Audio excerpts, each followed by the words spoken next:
Te presentamos Sentencias Colombianas a tu oído, un espacio inclusivo que cambiará tu manera de enterarte sobre las sentencias que están siendo emanadas por el máximo Tribunal de Justicia Ordinaria Colombiana en materia penal, pasando de un documento escrito a una escucha activa que puedes hacer mientras vayas ya sea de camino al trabajo, haciendo deporte, paseando a tu mascota o realizando la actividad que tú prefieras. La sentencia que hoy presentamos es la sentencia AP 1200 del 15 de marzo del 2024. El radicado es el 65890 y el magistrado ponente es el doctor Diego Eugenio Corredor Beltrán. En cuanto al asunto, la Corte se pronuncia sobre la admisibilidad de la demanda de casación que presentó el defensor de alias Iván Márquez en contra del fallo de segundo grado proferido el 20 de octubre del 2023 por la Sala Penal del Tribunal Superior del Distrito Judicial de Ibagué. Este tribunal, para lo que interesa el asunto, confirmó la sentencia emitida el 4 de julio del 2023 por el Juzgado Segundo Penal del Circuito Especializado de Ibagué, que condenó al procesado en calidad de autor mediato en un aparato organizado de poder por dominio de la voluntad, por los delitos de homicidio agravado por ser víctima un servidor público y colocarla en situación de indefensión, en concurso homogéneo y simultáneo, de acuerdo a los artículos 103, 104 numeral 7 y 10, en concordancia con el artículo 31 del Código Penal. En concurso heterogéneo con terrorismo agravado por tomarse las instalaciones de la fuerza pública, artículos 343 y 344 numeral 2 del Código Penal. En los antecedentes fácticos tenemos que entre el 13 de julio en horas de la noche y el 15 de julio en horas de la mañana del año 2000, por orden del secretariado de las extintas FARC-EP, un grupo aproximado de 250 hombres pertenecientes al Frente 21 y a la columna móvil Jacobo Prías Álape, adscritos a la otrora organización insurgente, irrumpieron en el municipio de Roncesvalles, Tolima, y generaron zozobra en la población mediante el ataque al comando de la Policía Nacional y al Banco Agrario de dicho municipio, con armas de largo alcance, granadas de morteros y cilindros bomba. La toma guerrillera dejó un saldo de 14 muertos, siendo ellos un civil y 13 agentes de la policía. Alias Iván Márquez, el aquí procesado para ese entonces, conformaba el secretariado de las entonces FARC-EP. En los antecedentes procesales tenemos que el 15 de julio del 2000, la Fiscalía 24 Seccional de Ibagué profirió resolución de apertura de investigación con orden de comisión de trabajo para la individualización de los autores y la identificación de las circunstancias en las cuales se ejecutaron los hechos. El 20 de enero del 2006, la Fiscalía 23 Especializada de la Unidad Nacional de Derechos Humanos y Derecho Internacional Humanitario ordenó vincular a alias Iván Márquez y otros como determinadores. Libró la correspondiente orden de captura. El 14 de junio del 2006, la Fiscalía 23 Especializada de la Unidad Nacional de Derechos Humanos y Derecho Internacional Humanitario lo declaró a alias Iván Márquez persona ausente, tras no lograr su comparecencia. El 16 de mayo del 2013, la misma delegada emitió resolución de cierre parcial de la instrucción. Ya el 26 de julio de ese mismo año, profirió resolución de acusación, entre otros, contra alias Iván Márquez por la presunta comisión de delitos de rebelión, de acuerdo al artículo 467 del Código Penal, homicidio agravado en concurso homogéneo y sucesivo, de acuerdo a los artículos 103, 104 numeral 7 y 10 y 31 del Código Penal, y terrorismo agravado, de acuerdo a los artículos 343 y 344 numeral 2 del Código Penal, por la masacre de Roncesvalles. El 17 de septiembre de esa anualidad, la determinación cobró ejecutoria. El asunto correspondió al Juzgado Segundo Penal del Circuito Especializado de Ibagué. Por razones administrativas, pasó al Juzgado Penal del Circuito Especializado de Descongestión de esa misma urbe.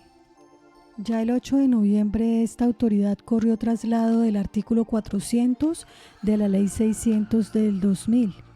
El 12 de diciembre siguiente tuvo lugar la audiencia preparatoria.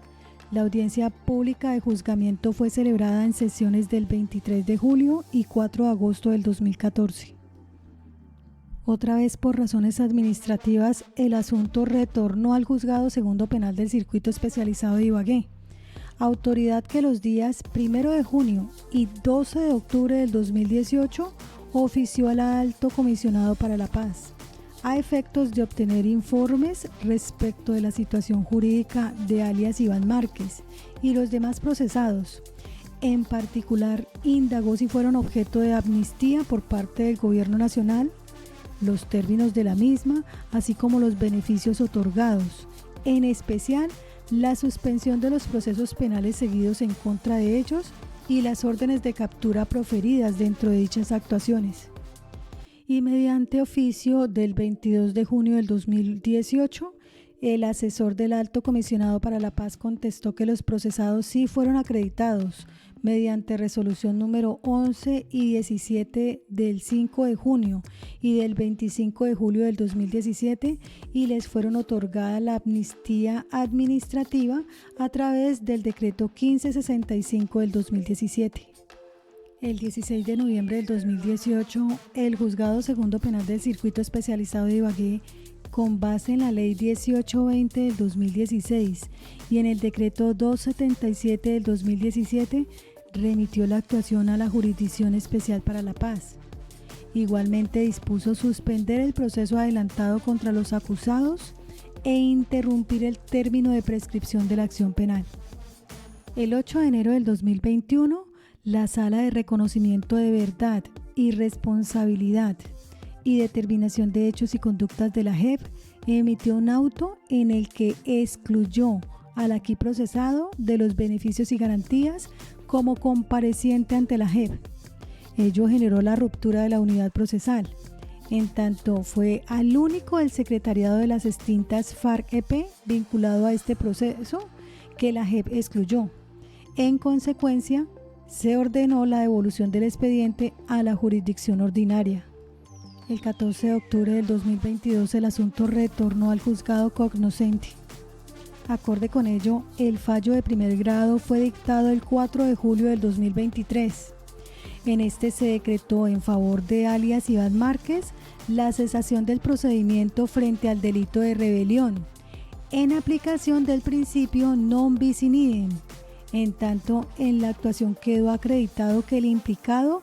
ya había sido condenado varias veces por los mismos hechos. De otro lado, se le condenó por las conductas punibles de homicidio agravado en concurso homogéneo y simultáneo, en concurso heterogéneo con terrorismo agravado, en calidad de autor mediato en un aparato organizado de poder por dominio de la voluntad, a 492 meses de prisión, inhabilitación para el ejercicio de derechos y funciones públicas por 20 años y una multa de 5.000 salarios mínimos legales mensuales vigentes. Les fueron negados los mecanismos sustitutivos de la pena privativa de la libertad. La defensa apeló la sentencia y en respuesta, el 20 de octubre del año 2023, la Sala Penal del Tribunal Superior del Distrito Judicial de Ibagué confirmó la providencia recurrida. También advirtió que el ACUO omitió valorar el homicidio de un civil, pero en respeto a la prohibición de la reforma en peor, se abstuvo de agravar la situación del implicado. Contra esa decisión, el defensor del procesado interpuso recurso extraordinario de casación, demanda que ahora se analiza en su corrección argumentativa y debida fundamentación. En cuanto al recurso, luego de identificar a los sujetos procesales, la sentencia impugnada, los hechos investigados, la actuación procesal relevante y el interés para recurrir, el censor formula un cargo principal de casación y 2 subsidiarios, los cuales se pasan a sintetizar. En el cargo principal, por violación directa de la ley sustancial por aplicación indebida de los artículos 103 y 104, numerales 7 y 10, los artículos 343 y 344, numeral 2 de la ley 599 del 2000, modificado por la ley 890 del 2004 en su artículo 14 y artículos 29 y 30 del Código Penal. El defensor plantea que en la actuación no existe prueba suficiente y capaz de evidenciar que los hechos juzgados fueron planeados, ideados, instigados u ordenados por el acusado como miembro del secretariado de las extintas FARC-EP o en calidad de persona ajena a esa agrupación. Aduce que para la época de los hechos el implicado era comandante de las extintas FARC-EP, pero en otras regiones del país, como la costa atlántica y Antioquia, por lo que no tuvo injerencia en la masacre de Roncesvalles, Tolima. En consecuencia, estima se aplicó una especie de responsabilidad objetiva por el solo hecho de pertenecer el encausado a la cúpula de esa organización. En todo caso, añade, no dio orden al respecto. Frente al primer cargo subsidiario por violación indirecta por error de hecho por falso raciocinio,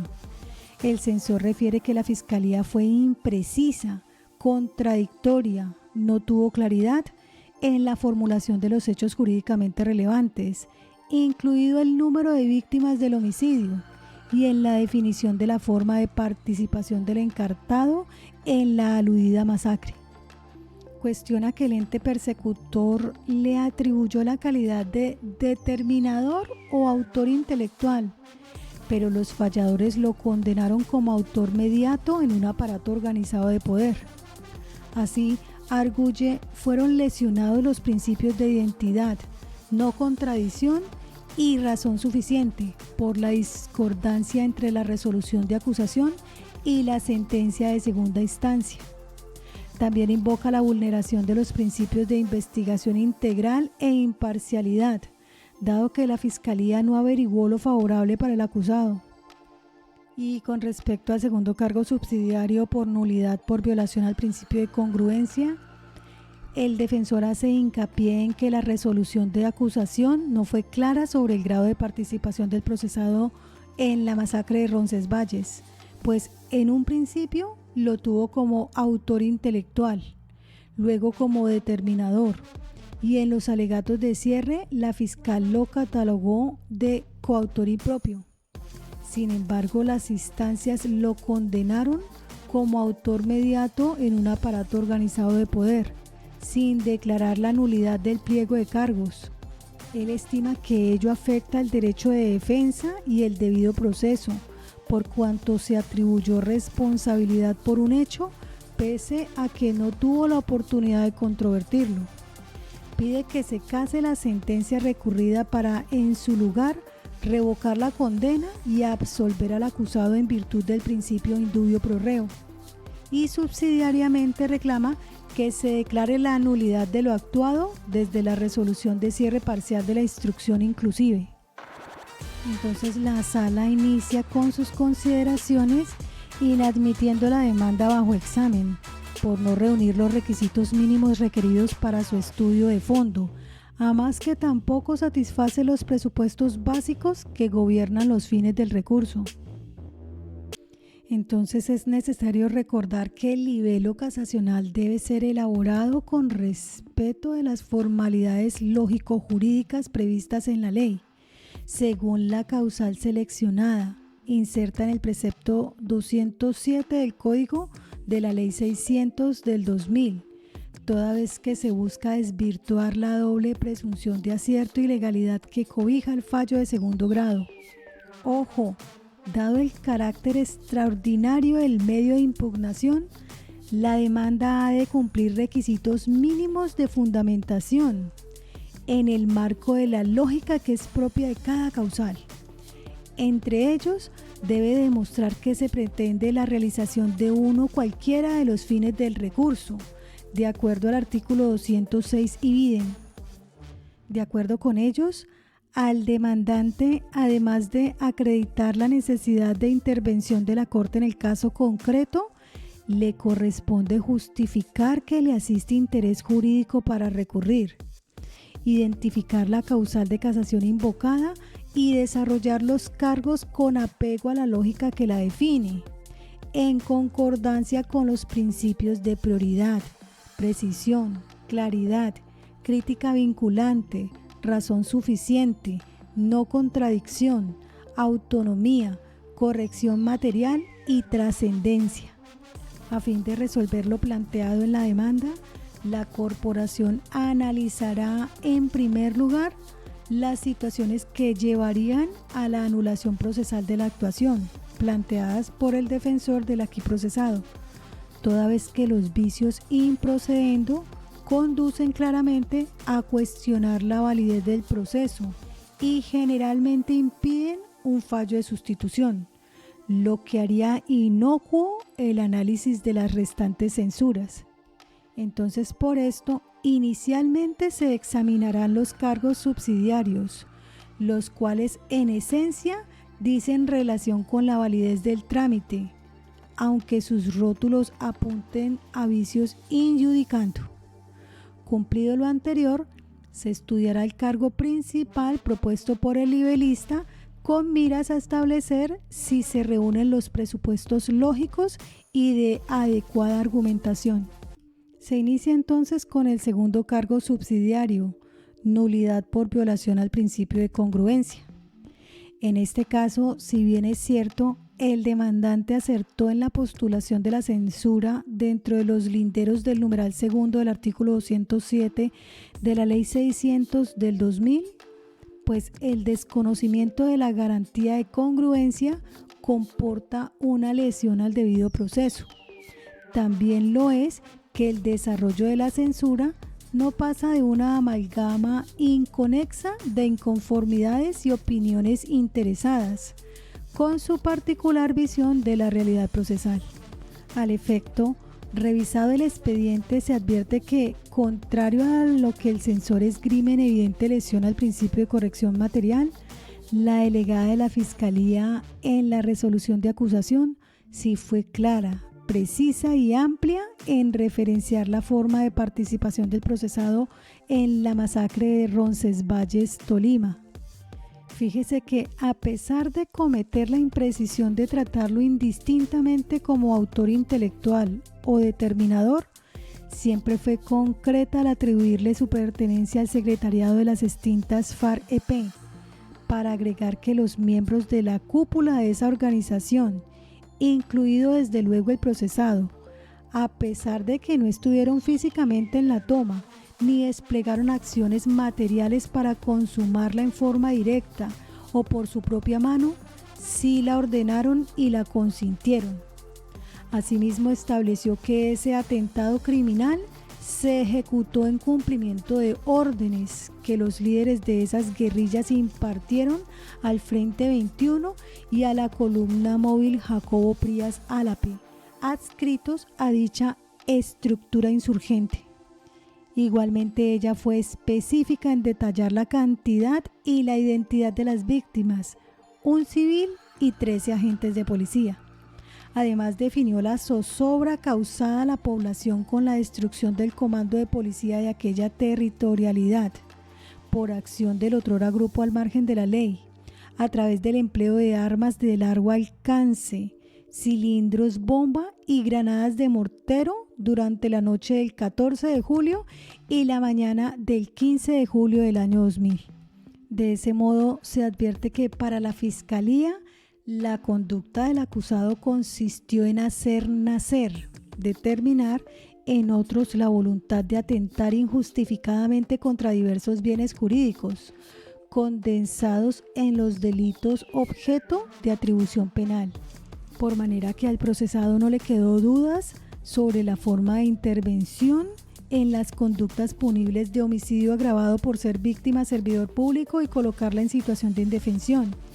en concurso homogéneo y simultáneo de acuerdo a los artículos 103, 104, 7 y 10 en concordancia con el artículo 31 del Código Penal,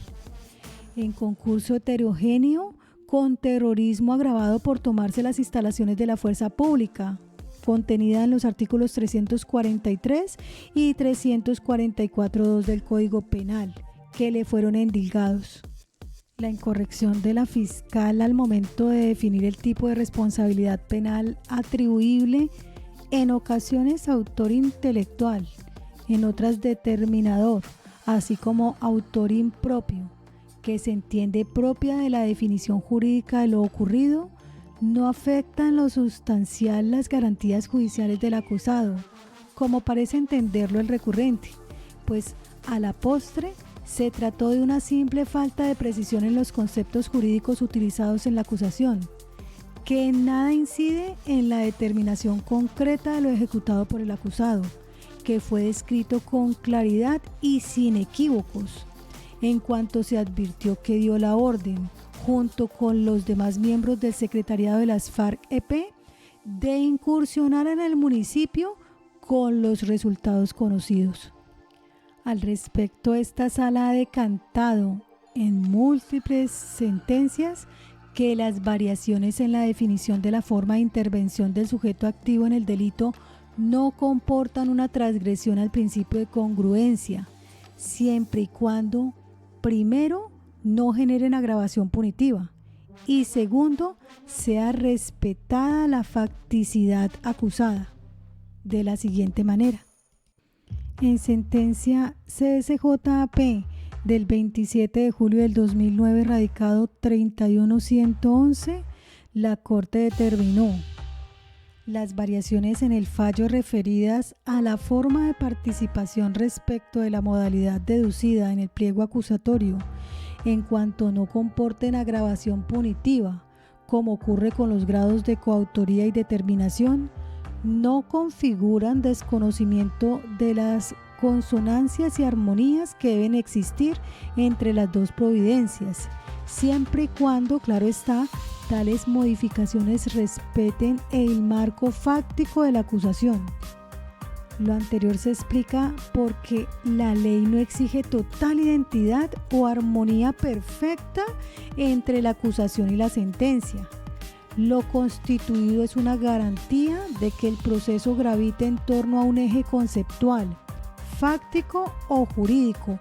circunscrito a unos límites dentro de los cuales puede desenvolverse, que le permiten incluso cambiar el delito en cuanto a su especie, siempre que no desborde el marco fáctico señalado en la providencia calificatoria ni agrave la situación del sindicado. De manera que, si resulta viable la variación del grado de participación del sujeto activo del delito, por ejemplo, de autor a determinador,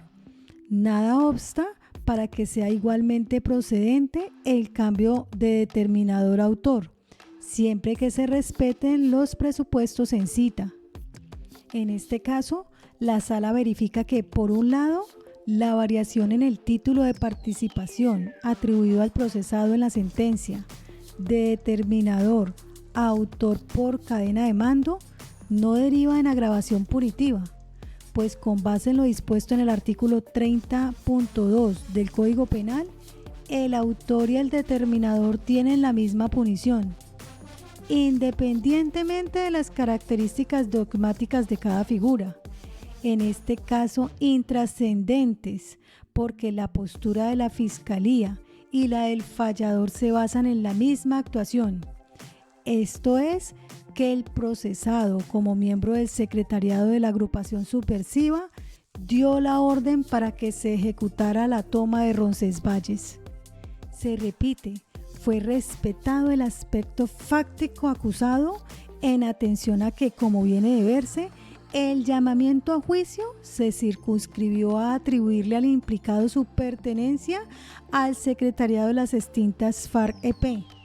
y dentro de él disponer, junto con los demás integrantes de la cúpula de esa organización al margen de la ley, la toma violenta de Roncesvalles, Tolima, a mediados de julio del 2002, con las consecuencias criminales referidas al inicio.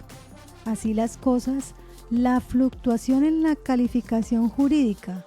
referida a la forma de intervención de alias Iván Márquez sea como determinador o como autor por cadena de mando, no modificó los hechos ni insertó circunstancias trascendentes ajenas a estos. Todo se redujo, cabe destacar, a que el juzgador de segundo nivel, con base en los mismos hechos, entendió que el aludido comportamiento punible se había realizado bajo la hipótesis del miembro encumbrado de un aparato organizado de poder, por cuya consecuencia todo lo ejecutado por el grupo se le atribuye y no de determinador. En punto de garantías procesales, es claro que el criterio del juez no alteró los presupuestos fácticos de la acusación, pues la variación en la forma de intervención en la conducta no ocasionó una situación de indefensión para el procesado, habida cuenta el preciso conocimiento que le asistía respecto del supuesto de hecho enrostrado, lo cual le brindaba la oportunidad de controvertirlo a lo largo de la actuación, de acuerdo a la sentencia CSJP 996 del 17 de marzo del 2021, radicado 56942. Sin embargo, solo para precisar el punto, sin que resulte relevante la decisión de condena, la Sala advierte que la conducta desplegada por alias Iván Márquez, acorde con la precisa actuación que de él se destaca, se inscribe en el campo de la determinación y no de autoría por cadena de mando, pues se subraya: en este asunto no se trata de la hipótesis de quién, sin conocer a la persona o personas que ejecutan la orden, confió en que algún miembro de la organización la cumpliría por la fungibilidad del ejecutor o porque los delitos se enmarcan dentro del ideario de la organización. Esto, el primero, de acuerdo a la sentencia CSJSP 2544 del 22 de julio del 2020, radicado 56591, y en el segundo caso de los delitos que se enmarca dentro del ideario de la organización, en la sentencia CSJSP 5333 del 5 de diciembre del 2008, radicado 50236, y SP 2908 del 7 de julio del 2021, radicado 52858.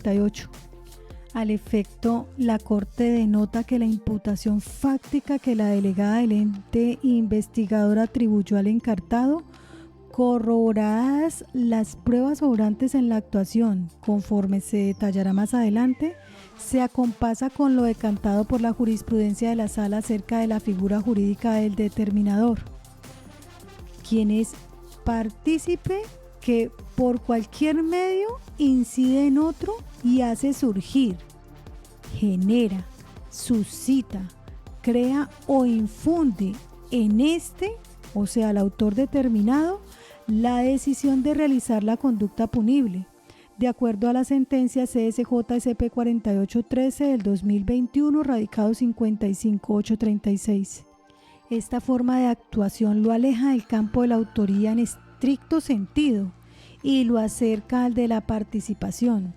por cuanto su comportamiento consistió en incidir en la ejecución de la mencionada masacre, pues dio la orden directa a los ejecutores de la toma para que materializaran la intervención armada, misma que, se repite, conoció en sus aristas centrales, esto es, actuó con pleno conocimiento y voluntad respecto del hecho concreto y las circunstancias que lo gobiernan. Como se sabe, la teoría expuesta por Roxin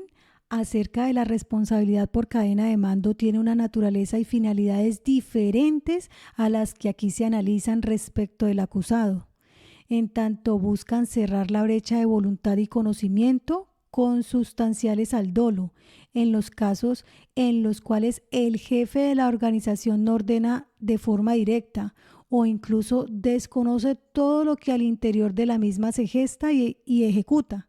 pero se le asume responsable de lo ocurrido, porque esos delitos hacen parte del ideario de la agrupación. Esto para significar que si, cual sucede aquí, Se cuenta con la posibilidad probatoria y jurídica de concluir que el procesado intervino de forma directa en los hechos ejecutados por sus subordinados, pues le dio la orden expresa de realizarlos, resulta no solo innecesario, sino impertinente acudir a figuras jurídicas en sí mismas problemáticas. La Corte realiza las anteriores precisiones al margen de la trascendencia que para el caso en concreto el debate suscita, pues como se ha dicho con anterioridad, de acuerdo con el artículo 30, numeral 2 del Código Penal, el determinador se hace acreedor a la pena prevista para el autor y viceversa. Así, ningún agravio o afectación en su punición soporta el procesado con la condena a título de autor mediato en un aparato organizado de poder por dominio de la voluntad. Por consiguiente, se descarta cualquier lesión a los principios de identidad, no contradicción y razón suficiente, por la supuesta discordancia entre la resolución de acusación y la sentencia de segunda instancia. En tanto, se recalca, el implicado no experimentó agravación punitiva y se respetó el núcleo fáctico de la acusación, el que, valga enfatizar, pudo discutir en el curso del proceso. A la par, la sanción impuesta no constituye una forma de responsabilidad objetiva derivada exclusivamente de la condición del procesado como integrante de la cúpula de las extintas FARC-EP, sino que debe resaltarse, se fundamenta en la conducta objetiva desplegada por este, como quiera que, acorde con lo probado, dio la orden, junto con los demás miembros del secretariado, a los ejecutores directos de irrumpir a Roncesvalles, Tolima, a fin de generar zozobra en la población mediante el ataque al comando de la Policía Nacional y al Banco Agrario de dicho municipio, con armas de largo alcance, granadas de morteros y cilindros bomba, lo cual a la postre dejó un saldo de 14 muertos, o sea, un civil y 13 agentes de policía. Por manera que el demandante no demostró que se configuró vicio alguno relacionado con la estructura del debido proceso o que se violentaron las garantías judiciales del encartado. Por lo demás, se recalca, lo alegado corresponde a un planteamiento novedoso que no fue propuesto en la alzada y por ello impidió que el tribunal tuviera la oportunidad de pronunciarse acerca del mismo. Las falencias detectadas hacen del argumento casacional un discurso inexacto y acomodado, pues no es más que la personal apreciación del recurrente, lo que exalta la carencia de idoneidad sustancial para desvirtuar la presunción de acierto y la legalidad de la sentencia de segunda instancia. Y en consecuencia, la Corte inadmite este cargo. Por otra parte, en cuanto al primer cargo subsidiario, por violación indirecta, por error de hecho, por falso raciocinio, amplia y reiteradamente, la Sala de Casación Penal ha enfatizado en que el error de hecho por falso raciocinio corresponde al manifiesto desconocimiento de las reglas de la sana crítica en el proceso de apreciación de la prueba sobre la cual se fundamenta la sentencia. Es decir, el juez incurre en un yerro protuberante del proceso inferencial mediante el cual fija el mérito probatorio, por la desatención de los parámetros que garantizan la persuasión racional. Por ende, la sustentación del vicio no corresponde a la elaboración de un escrito que, como acontece en este asunto, se percibe desprovisto del cumplimiento cabal de los mínimos argumentativos exigidos para su correcta aducción,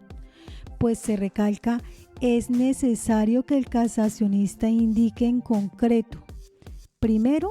lo que dice de manera objetiva el específico medio probatorio. Segundo, qué se infirió de él en la sentencia atacada. Tercero, cuál fue el mérito persuasivo otorgado. Cuarto, el postulado lógico, la ley científica o la máxima experiencia cuyo contenido fue desconocido en el fallo, debiendo enseñar su consideración correcta. Y quinto, la trascendencia del error, expresando con claridad cuál debe ser la inferencia adecuada de la prueba, con la indeclinable obligación de acreditar, a través del examen conjunto de los medios suasorios, que la enmienda del yerro daría lugar a una declaración de derecho esencialmente diversa y opuesta a la criticada. Apartado del respeto cabal de los postulados precedentes, el defensor aquí invoca la vulneración de los principios de investigación integral e imparcialidad,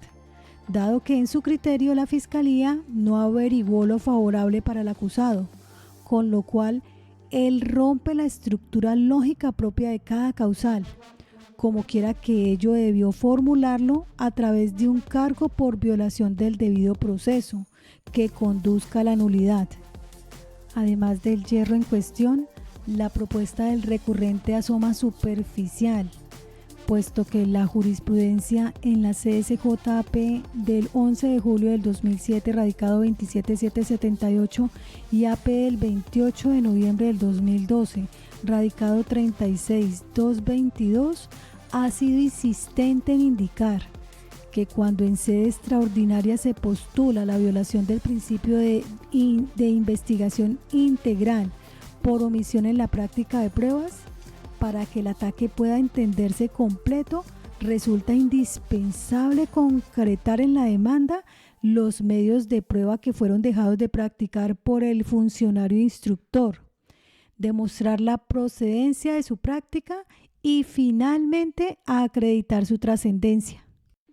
La primera exigencia implica que el demandante debe señalar en concreto las pruebas que los funcionarios judiciales soslayaron, en lugar de limitarse a consignar afirmaciones genéricas sobre la existencia de una supuesta inactividad probatoria, sin descender al campo de lo concreto. La segunda dice relación con los conceptos de conducencia, pertinencia, racionalidad y utilidad de la prueba o pruebas no practicadas, e implica acreditar que son legalmente permitidas, que guardan relación con los hechos, objeto y fines de la investigación, que son razonablemente realizables y que no son superfluas. Y la tercera impone confrontar dentro de un plano racional de abstracción el contenido objetivo de las pruebas omitidas, con las que se sustentan el fallo, en orden a demostrar que sus conclusiones sobre los hechos o la responsabilidad del procesado habrían sido distintas y opuestas. De no cumplirse esta carga, la sentencia se mantiene inamovible, toda vez que en tales condiciones no logra desvirtuar la doble presunción de acierto y legalidad en que se ampara el fallo que pretende derruir. De esta perspectiva, la Sala ha indicado: se hace esta primera precisión para dejar sentado que la demostración de esta especie de reparo no se agota con el simple señalamiento de las pruebas que los funcionarios judiciales omitieron practicar en concreto dentro de una determinada investigación, ni mucho menos en la presentación de una variedad de hipótesis probatorias productos de la capacidad imaginativa del demandante, sobre las que se especula a partir de la certeza de los resultados del proceso, sino en el cumplimiento claro y preciso de los requerimientos que viene de ser indicados. Sostener que las cosas habrían sido distintas si la investigación se hubiese interesado en tal o cual sentido, o hubiesen sido practicadas tales o cuales pruebas, o que se violó el principio de investigación integral porque las pruebas que teóricamente podrían haberse recaudado no se realizaron, nada demuestra. Es necesario acreditar frente al caso concreto que las pruebas omitidas surgían necesarias o trascendentes para la definición del asunto, que eran jurídicamente procedentes, que eran materialmente realizables y que dejaron de practicarse por inactividad endilgable a los funcionarios judiciales encargados del adelantamiento de la investigación. Trasladadas aquellas previsiones metodológicas al caso de la especie, queda evidenciado que son muchas las falencias argumentativas, las cuales impiden darle curso al cargo formulado por el defensor del implicado. Al efecto, el recurrente no indica cuáles en concreto fueron las pruebas dejadas de practicar en el curso de la investigación y el juzgamiento. Mucho menos indica la procedencia de su recaudo, condiciones en las que tampoco podía abordar la acreditación de cómo ellas habrían dado lugar a variar las conclusiones fácticas del fallo y por ende a la definición del juicio en sentido sustancialmente distinto y opuesto al que es objeto de censura. Solo plantea lucubraciones carentes de concreción, producto de suposiciones y especulaciones, actividad proscrita en sede de argumentación jurídica. Repárese que al tratar de acreditar la incidencia de la supuesta omisión probatoria, el letrado ni siquiera finca su razonamiento en situaciones reales u objetivas, a partir de las cuales establecer que se desconoció el derecho de defensa del acusado. La propuesta del libelista es genérica y abstracta, pues deja a la suerte lo que pueda ocurrir en la nueva práctica de las pruebas que supuestamente dejaron de practicarse, lo cual no solo desconoce el postulado de trascendencia, sino que deja claro que ni siquiera para el recurrente existe certeza de que algún medio probatorio pudiera dar cuenta, directa o indirectamente, de las aparentes falencias en las que se incurrió, todo lo cual impone que el cargo se inadmita y por ende el cargo se inadmitirá. Y ya en lo que toca al cargo principal por violación indirecta por aplicación indebida, recordemos que en este punto el censor aduce que en la actuación no existe prueba suficiente para sostener que los hechos juzgados fueron planeados, ideados, instigados u ordenados por el acusado como miembro del secretariado de las extintas FARC-EP. En todo caso, agrega, el implicado no tuvo injerencia en la masacre de Roncesvalles, Tolima, motivo por el cual debe ser absuelto en garantía del principio de indubio pro reo. Al respecto, la Corte tiene que señalar cómo son reiterados los pronunciamientos de esta corporación en los que ha explicado ampliamente que cuando se invoca la violación directa de la ley, es preciso que la proposición y desarrollo se ajusten a determinados parámetros lógicos orientados a establecer con suficiencia un error en la aplicación del derecho. Por lo tanto, el reparo se debe construir en el plano netamente jurídico, al margen de cualquier debate sobre los hechos declarados en el fallo y de la estimación otorgada al acervo probatorio que sirvió de sustento a la decisión atacada. Esto por cuanto son precisamente esos hechos aceptados por el tribunal los que sirven de soporte a la demostración de la falsa aplicación alegada. Entonces, cuando lo que se pretende es acreditar la falta de aplicación de la norma, corresponde al impugnante enseñar cuál fue la situación fáctica reconocida por el fallador y cómo omitió hacer valer la consecuencia en el derecho, valga decir, por qué esa norma echada de menos regula el asunto específico. La aplicación indebida de un precepto se origina cuando el sentenciador se equivoca al elegir la norma correspondiente a la calificación jurídica impartida, alzándose así en un error de selección. Ahora, a fin de evidenciar el mencionado yerro en relación con una determinada disposición, el esfuerzo ha de encaminarse a constatar la defectuosa adecuación del supuesto fáctico probado respecto a la norma seleccionada. En relación con la interpretación errónea, el ejercicio argumentativo del casacionista debe abordar cuando menos dos aspectos. Uno que ilustre sobre cuál es el alcance y efectos fijados al precepto, acudiendo para ello a criterios de autoridad o doctrinales, mas no a su personal comprensión de la norma,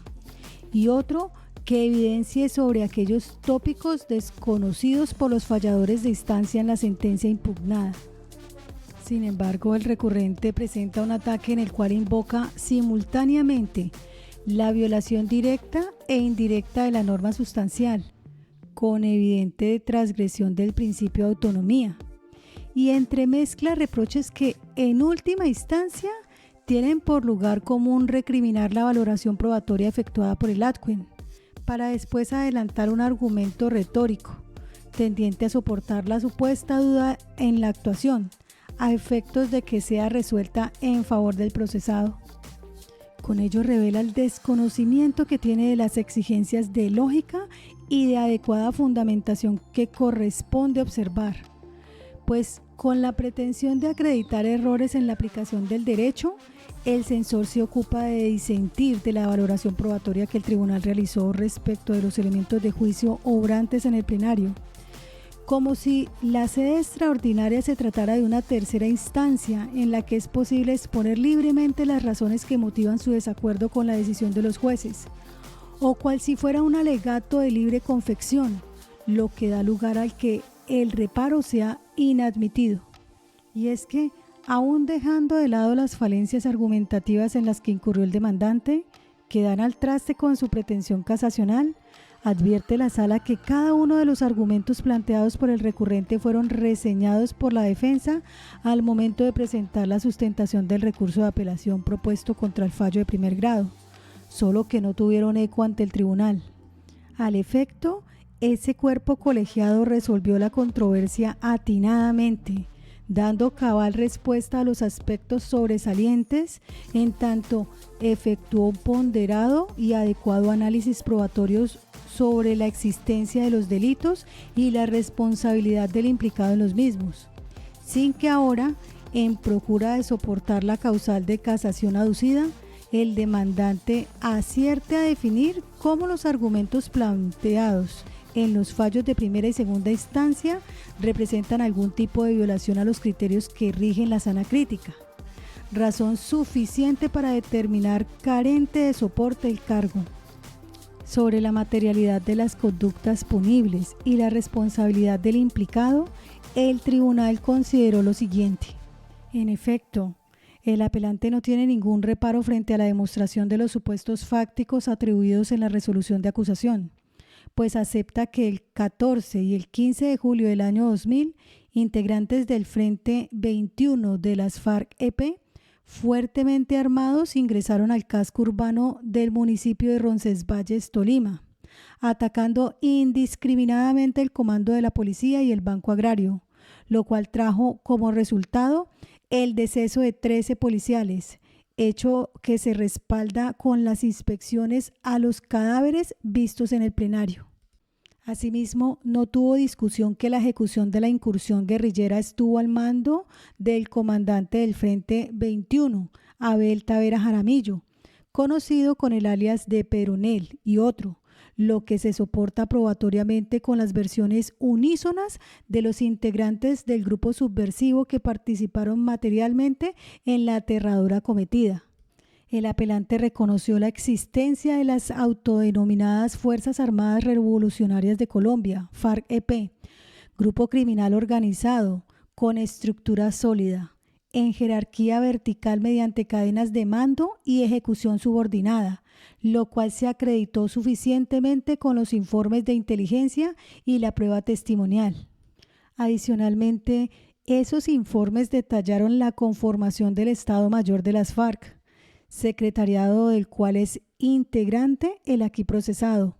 lo cual fue corroborado en la prueba trasladada obtenida de la diligencia de inspección judicial ordenada en el radicado 858C, adelantada por la Fiscalía 23 especializada de la Unidad Nacional de Derechos Humanos y el Derecho Internacional Humanitario,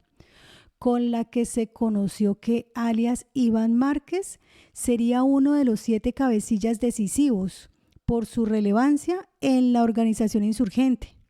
y de la máxima instancia del movimiento después de la conferencia de guerrillas, y cuya función se circunscribía a regir los destinos de la organización en el campo político y armado. En tanto, el argumento central del apelante se dirige a esgrimir que, a pesar de que alias Iván Márquez es integrante y actúa como líder del secretariado de las FARC, no podría atribuírsele responsabilidad en su condición de mando al interior de la organización delincuencial, tanto de la incursión guerrillera en Roncesvalles como los hechos de homicidio registrados ese 14 y 15 de julio del año 2000, pretendiendo que se acoja que la decisión de atacar al pueblo y cegar la vida de los policiales de dicho municipio fue una orden autónoma y deliberada del comandante reconocido con el remoquete de Pedro Nel. Contrario al planteamiento, la responsabilidad penal atribuida al aquí procesado no la edificó el funcionario acuo únicamente con el hecho de ser uno de los 7 integrantes miembros del secretariado de las FARC. De la prueba recopilada en la actuación, no emerge duda que la estructuración de la orden de la toma guerrillera al municipio de Roncesvalles se originó de los altos mandos del secretariado de las FARC, situación que de suerte fue corroborada por la exguerrillera alias Erika, un excombatiente y un exmilitante de alias Ancísar. La declarante alias Erika tuvo conocimiento de quienes participaron en el ataque subversivo, porque previamente se reunieron los de dirección del Frente 21 y la columna Jacobo Prías Álape, es decir, los alias Alirio, Marlon, Pedronel, John, Morcilla, Frijolito y Tanga, con los subalternos en la casa de vidrio, indicando que la orden era tomarse armadamente el pueblo Roncesvalles, pasando los comandantes a dividir las labores,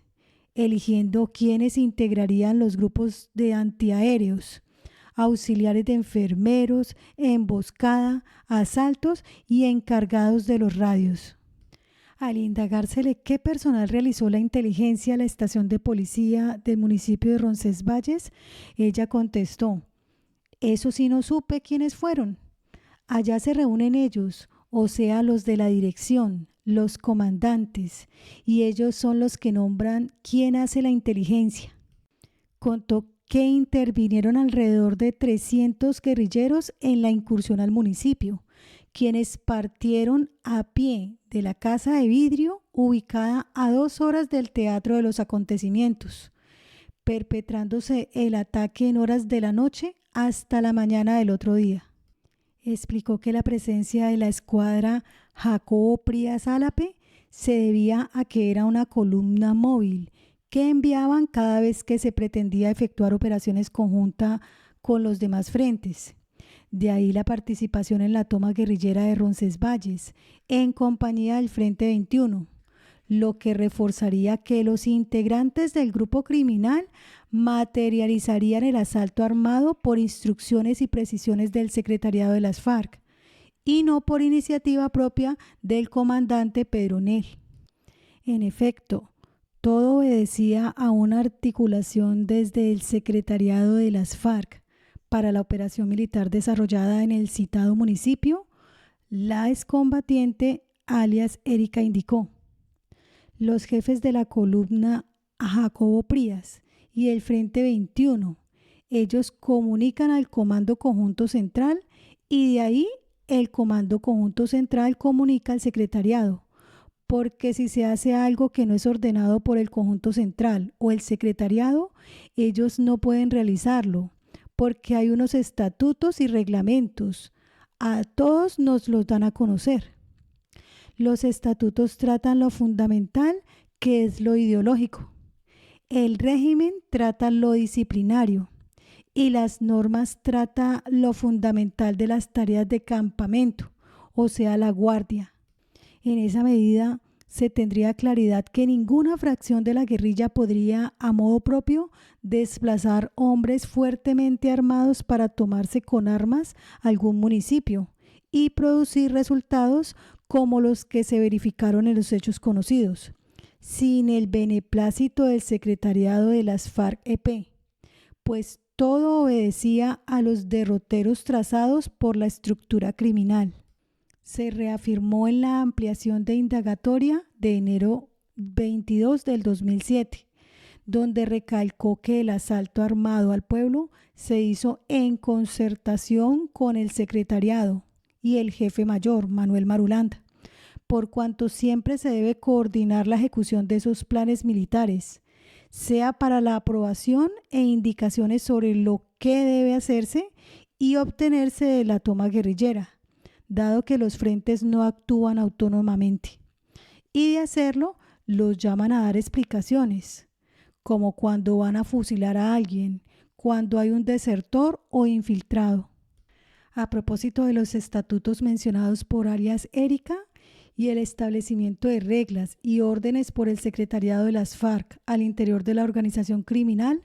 se conocieron gracias a la prueba trasladada ordenada al cartulario 858C,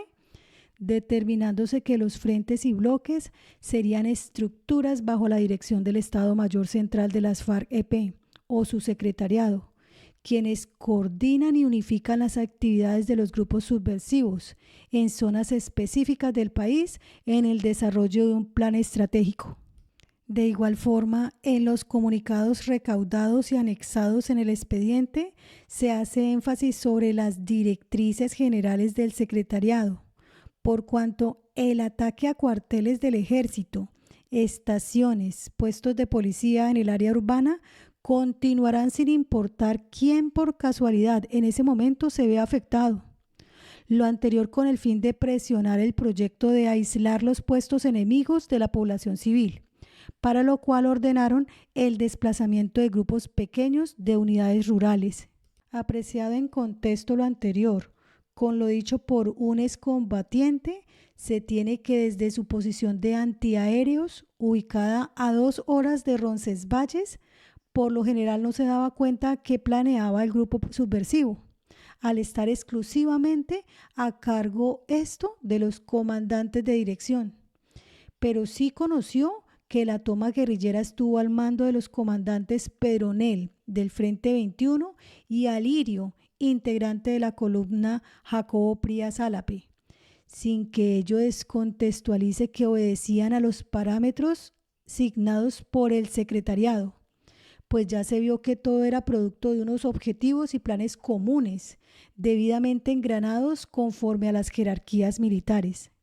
En total corroboración con alias Erika, este excombatiente adujo que los integrantes guerrilleros que se tomaron el pueblo tuvieron una reunión previa cerca de Roncesvalles y que la columna Jacobo Prías Álape era una unidad de combate móvil perteneciente al Comando Conjunto Central de las FARC, que siempre incursionaban en los municipios que se tomaban en el Tolima, Quindío y Huila, por lo que llegaron días previos al ataque de Roncesvalles a reforzar el Frente 21, dado que cada grupo tenía su zona de operaciones. Pero cuando se programaba por los altos mandos una incursión guerrillera, la unidad móvil arribaba a reforzar las escuadras que debían adelantar el operativo, lo cual implicaba la existencia previa de una orden del secretariado. También fue relevante el relato de alias Ancísar, comandante de milicias del Frente 21, quien participó en la toma guerrillera desde la parte alta, cubriendo una loma para que no aterrizaran los helicópteros del ejército, de acuerdo a las órdenes impartidas por Marlon, cabecilla del grupo integrado por 140 hombres, y Pedronel, el segundo al mando. Indicó alias Ancísar que participó en el convenio, o lo que se recupera cuando luego de la toma guerrillera,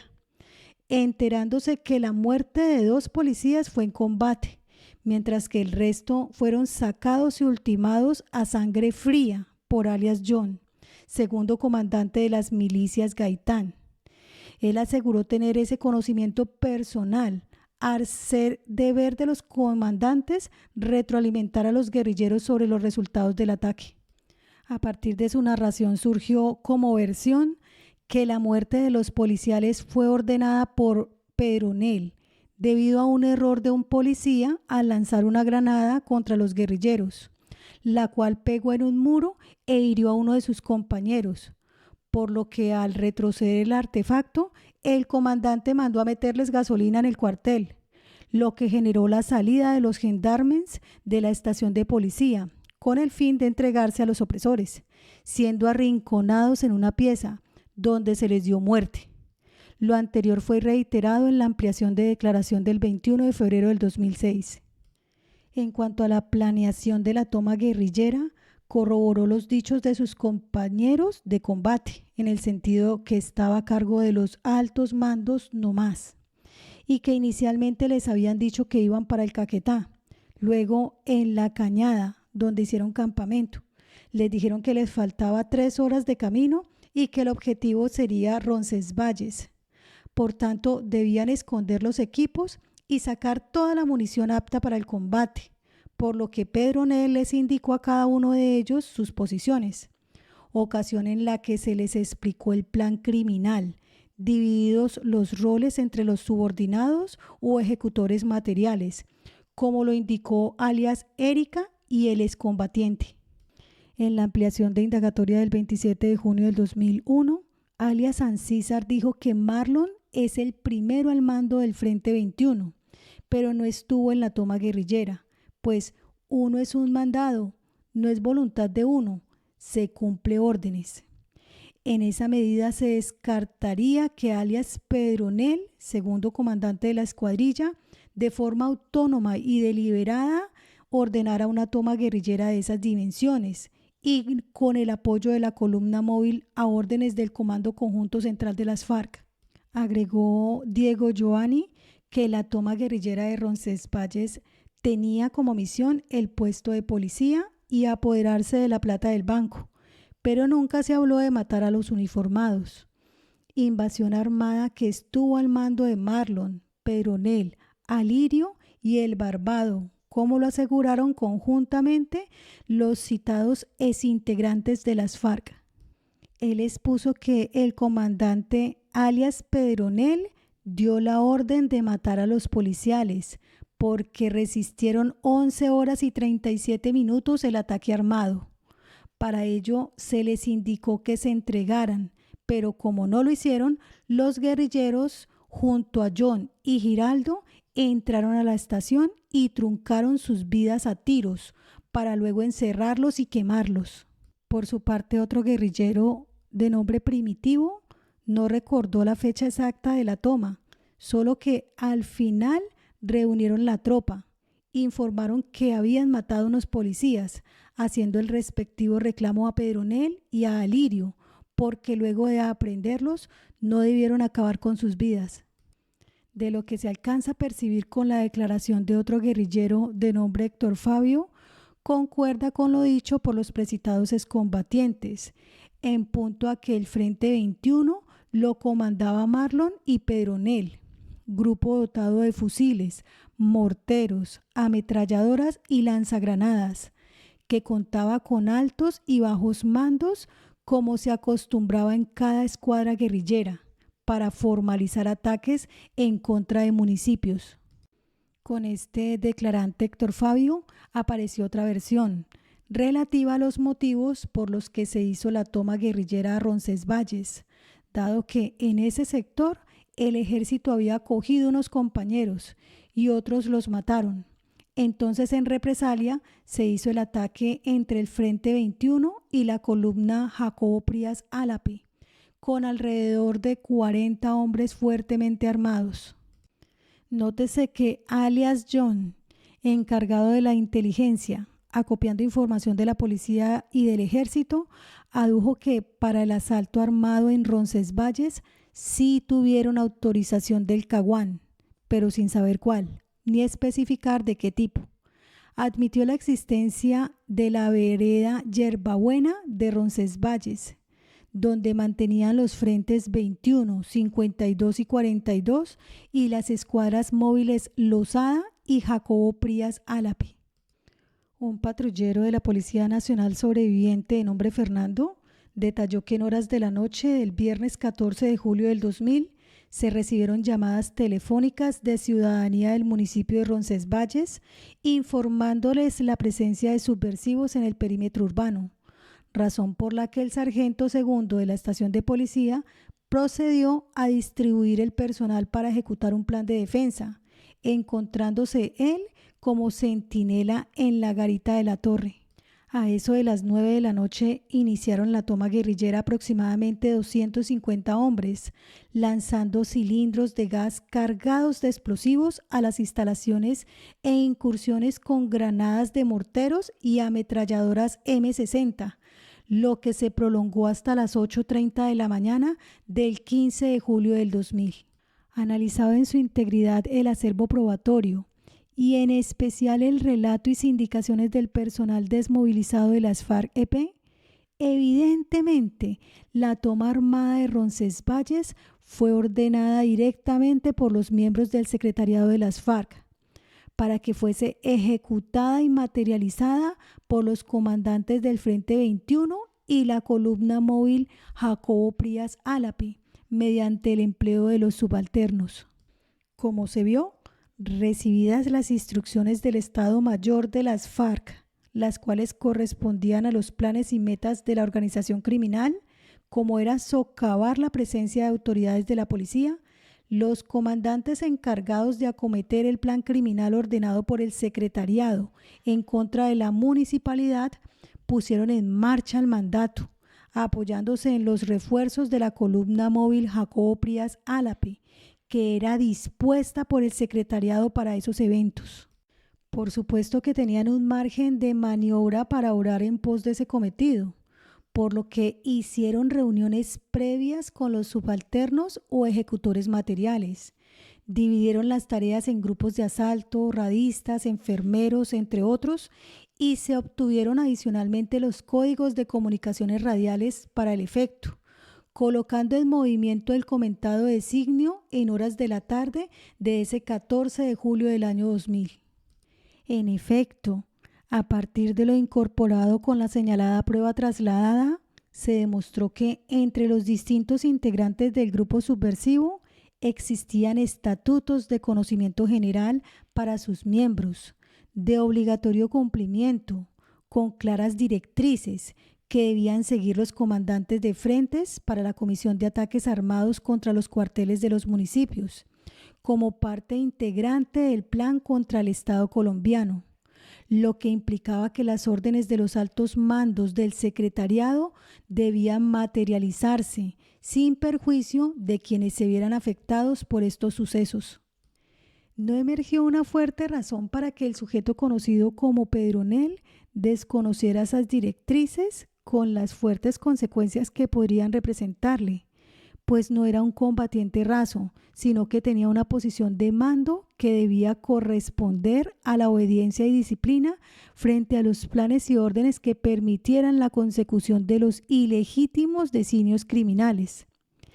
Entre otras cosas porque, de un lado, quienes esbozaron esa tesis les interesaría desligar esas acciones como concertadas para evitarse algún tipo de responsabilidad penal. Y de otro lado, una de las razones para que supuestamente obrara así Pedronel aflora bastante baladí, pues devenía absurdo que esperara una rápida y doblegada rendición de los agentes del orden. Como era de esperarse, una vez que los ejecutores entraron a Roncesvalles a investir la estación de policía con gran cantidad de hombres y el uso de artefactos de guerra, los gendarmes procurarían repeler el asalto, situación que sería de pleno conocimiento de los jefes de la estructura criminal, lo que haría posible que previeran que en el combate existieran varios decesos e inclusive que al disponer de pluralidad de hombres armados, luego del fragor de la batalla, se causaran las muertes contra policías desarmados e indefensos. Si bien es cierto, los declarantes no dieron cuenta de una orden directa de alias Iván Márquez para que produjeran la muerte a los 13 policiales, lo cierto es que al planear y disponer como parte de la cúpula el ataque a las poblaciones como Roncesvalles, con un alto número de guerrilleros fuertemente armados, descendió entre la cadena de mando hasta llegar a los ejecutores. En consecuencia, los efectos generados con el ataque guerrillero les serían plenamente imputables a los altos dirigentes de la organización al margen de la ley, como autores mediatos en un aparato organizado y jerarquizado de poder, pues ello dogmáticamente corresponde sin lugar a dudas a un dolo eventual,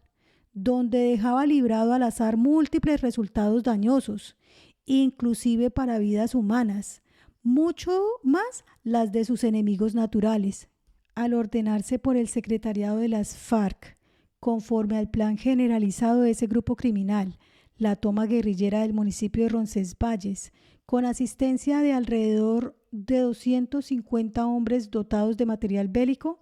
era inminente que se actualizaran los elementos normativos integrantes del comportamiento delictivo de homicidio en la modalidad de dolo eventual. En esa medida, resultaría indiferente para la configuración del delito de homicidio agravado si la intención original ordenada por el secretariado de las FARC estaría encausada o no a ocasionar la muerte de los 13 policías, que fue decidida en el combate por Pedronel a los ejecutores de la masacre, en tanto que los altos mandos tuvieron la oportunidad de anticipar como probable la ocurrencia de los decesos de los pobladores, así como la de los miembros de la Policía Nacional, quienes harían resistencia al ataque. Tras disponer la práctica de una toma armada guerrillera a Roncesvalles, pues lo único que variaría es que en la primera hipótesis respondieran a título de dolo directo, en tanto que en la segunda, en la modalidad eventual. Por lo tanto, como bien lo razonó la primera instancia, de los comportamientos ilícitos perpetrados por el Frente 21 y la columna Jacobo Prías Álave en Roncesvalles, deberá responsabilizarse al integrante del secretariado, aquí procesado, como autor mediato en un aparato organizado de poder, en tanto que, dado el modus operandi del grupo criminal al margen de la ley y de las continuas prácticas de toma armada de municipios, le permitiría a él representarse la ocurrencia de los hechos de homicidio de los policiales, mostrándose indiferente al resultado y admitiendo su producción.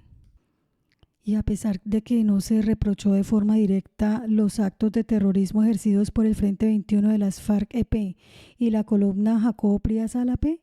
quienes irrumpieron y azotaron el casco urbano de Roncesvalles con empleo de armamento, generando zozobra en la población, atacando el comando de la policía y el Banco Agrario, sino que se reprochó lo concerniente a la calificación jurídica a aplicar, sucintamente deberá indicarse que los elementos normativos del delito de terrorismo agravado se hallan plenamente acreditados. Cabe precisar que la masacre ocurrida en el municipio de Roncesvalles estuvo precedida por varias actuaciones encaminadas a generar terror y zozobra en la población,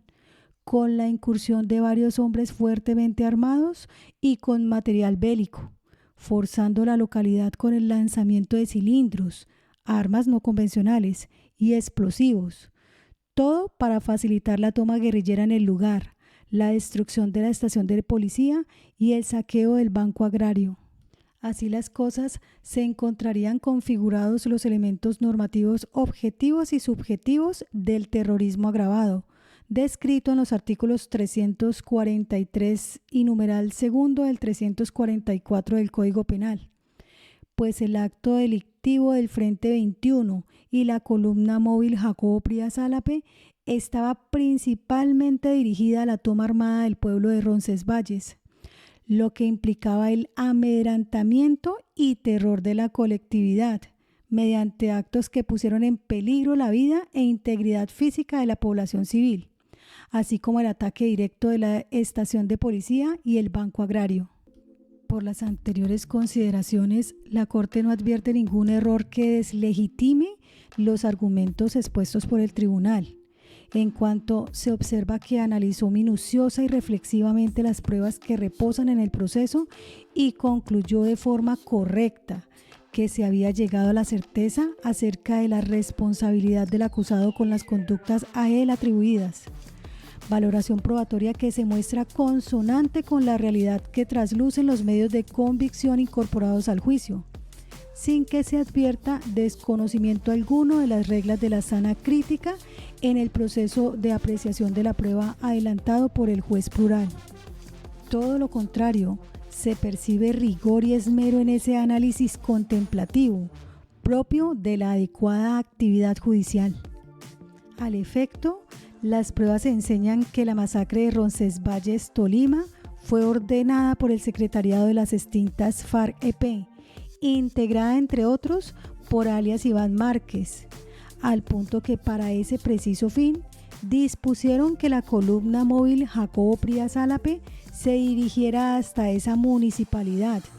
con el objeto de reforzar la embestida armada que perpetraría el Frente 21 a mediados de julio del 2000.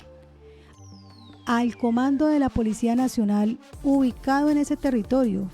dado que aquella escuadra insurgente era especializada en ese tipo de actividades